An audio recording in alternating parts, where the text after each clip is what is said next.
Hello, everybody, and welcome to the first episode of What's Up? And What's Down? As you can see, I'm not Kayla. And I'm definitely not Courtney. Kayla left the entertainment department to run the news department, and Courtney left us to go be a real adult. So if you were only watching this show because you wanted to see them, we deeply apologize. We'll do our best to fill their shoes, but I think we're going to kill it. Abby, are we ready? We are so ready. All right. We're going to start with the most important news of the semester, Taylor Swift's brand new song. First off, I'm a total Taylor Swift lover. Like everyone calls Beyonce Queen Bee, Taylor Swift is my Queen T.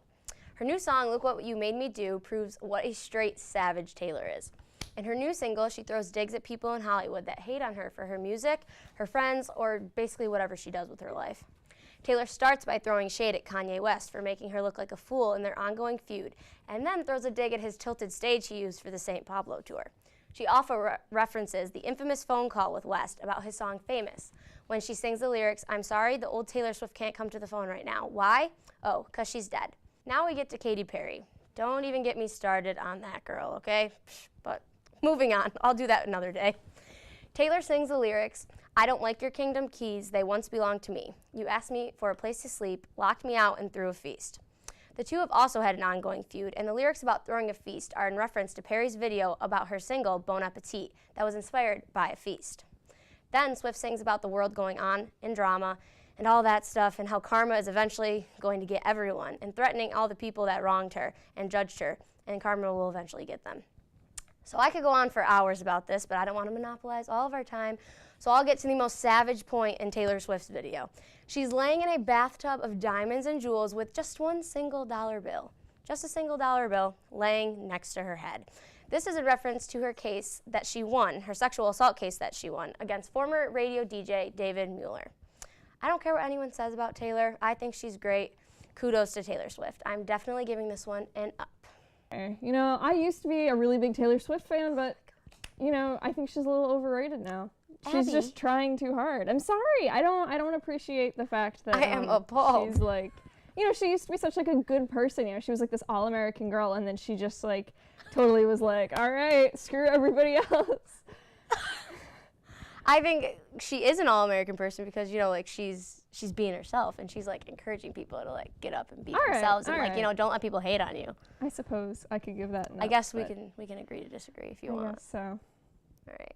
Would it even be fall if we didn't have American Horror Story? Ryan Murphy's Cult premiered on September 5th, making this season lucky number 7.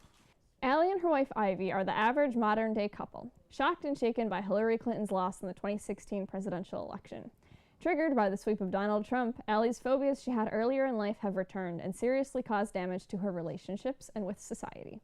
However, not everyone is as traumatized as Allie, as Kai Anderson, played by Evan Peters, rejoices in the win. This season will be featuring common modern-day phobias, issues in society, and of course, everyone's favorite, killer clowns. These aren't just your average everyday clowns. They're getting frisky in the grocery store, riding scooters down the street, and cozying up to Allie in bed at night. Are they just a figment of her imagination, or are they real? I guess you'll have to watch this season to find out. As much as I love American Horror Story, I'm not a fan of this season. I personally think we should just keep politics out of entertainment. If I wanted to listen to the news, I would turn on Fox or CNN. But really, I just want to see some witches or ghosts. Is that too much to ask? I'm aware this is the unpopular opinion, as Rotten Tomatoes give this starting season a 73%. Viewers also had mixed reviews. Some seem to absolutely love this current events taking place on screen, where others are not so keen on it.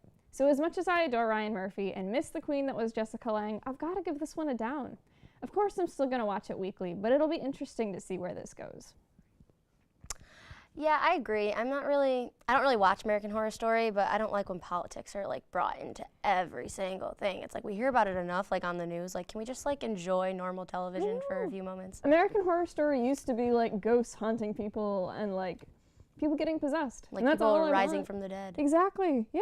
And now it's like Donald Trump and Clinton, like all again. It's just like, ugh, give me a break. Yeah, I'm sick of it. I hear ya. Anyways, here's a look at the season finale of So You Think You Can Dance. This year, So You Think You Can Dance has had its fair share of talent, hard work, and fun. The season has been very upbeat, and the talent of the dancers has been brought to a whole new level. The judges don't seem to have many negative comments this year, which differs from years in the past. Maybe it's because the show included kids last year, so they've softened up since then. In my opinion, two things made the show significantly better this year. Welcome to So You Think You Can Dance. First, the dancers are paired with an all-star for the majority of their duets, instead of dancing with each other. This pushed them to be on their A-game 100% of the time, and it reduced the number of contestants to 10, truly narrowing it down to the best of the best. Second, since the show consisted of kids last year, the 18 and over dancers planning on auditioning had a whole extra year to prepare for the show. People had to wait for their time to shine, something which pushed them to get even better in the meantime. Thankfully, no contestants sustained any serious injuries this season, and the dancers only seemed to get better and better each week, with crazy new moves and surprising hidden talents as the dancers were pulled out of their comfort zones. The final episode is Monday, September 25th, and spoiler alert, the top four are Lex, Kiki, Taylor, and Koine. If I had to guess, I would say either Lex or Koine will win. However, if Logan were still in the running, I would have hoped for him to be named America's favorite dancer. My favorite dance of the season included him and Allison dancing a lyrical hip-hop to Say You Won't Let Go. I think that you should get some rest.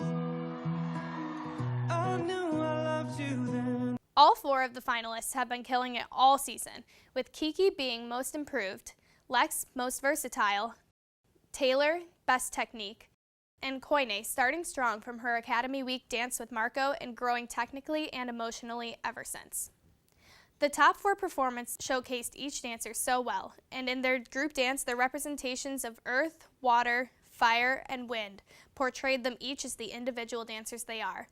Not to mention the reveal of Lex and Taylor's blooming relationship through the romantic duet that ended the night with me screaming in my living room because of how cute it was.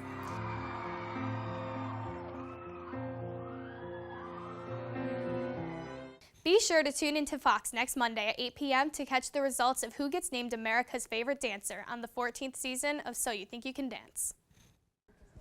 Thanks, Jordan. So how about this iPhone 8 that's coming out? Oh, yeah. Or it I came don't know out. about that. iPhone X? The thing is ridiculous. That's like $1,000. Not to mention we just skipped over 9, like, I know. what? But they did that because, like, you know, the X is the Roman numeral for 10, and it's like the Yeah. 10th anniversary. But still, like, I know. They'll probably release the iPhone 9 like in 10 years from now. They'll be like, oh, jump you back a missed few it. years. And it'll be like the poor person's iPhone. It'll be like it's like really like scummy cardboard thing. They'll be like, oh, here's the 9. It won't be made of glass like the new one now. 'Cause, I No. mean, I think I broke it just looking at the picture of it on Twitter. Yeah. So That glass iPhone is not for me. I can guarantee all viewers that. I can barely keep my iPhone 6 in the case when it drops. The case just kind of like falls apart. Oh. breaks. Yeah. In celebrity news this week, Selena Gomez has been dormant for quite some time on social media, and we recently found out why. It's public knowledge that Gomez has been battling lupus, and she posted on her Instagram on September 13th saying she recently had a kidney transplant. In the post, she thanked her family and the doctors for helping her pre- and post-operation. She also thanked her donor, that just happens to be Francia Reza, who played Adrienne on Secret Life of the American Teenager. We're glad Selena shared this with her fans, and we hope she makes a quick recovery. Well, last week I marched myself to the movies to see the new Stephen King's It, determined not to be scared. However, between you and me, I was so scared I actually screamed in the middle of the theater. When children begin to disappear in the town of Derry, Maine, a group of bullied youngsters are faced with their biggest fears when they take on a murderous, shape-shifting clown named Pennywise.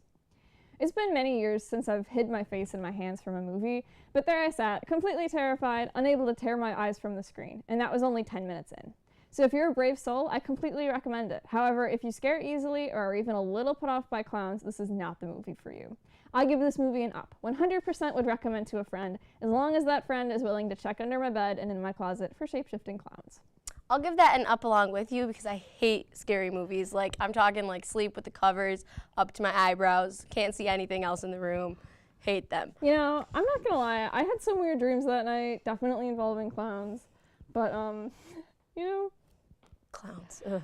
It's movies like these that I understand why people hate clowns and like run screaming at children's birthday parties. Oh, yeah, and it's like a really big theme this year. Like, remember last year? It was Oh, like with the all killer those- clowns, Yeah, all those people there, and then it's in like American Horror Story, and this just came out, and I feel like, I mean, they made that clown emoji too. They did? Yeah. What? Yeah. They're setting people up to not like clowns. Exactly. Well, that's all the time we have for tonight. Thanks for watching What's Up. And what's down? I'm Abby. And I'm Cassandra. Thanks for watching.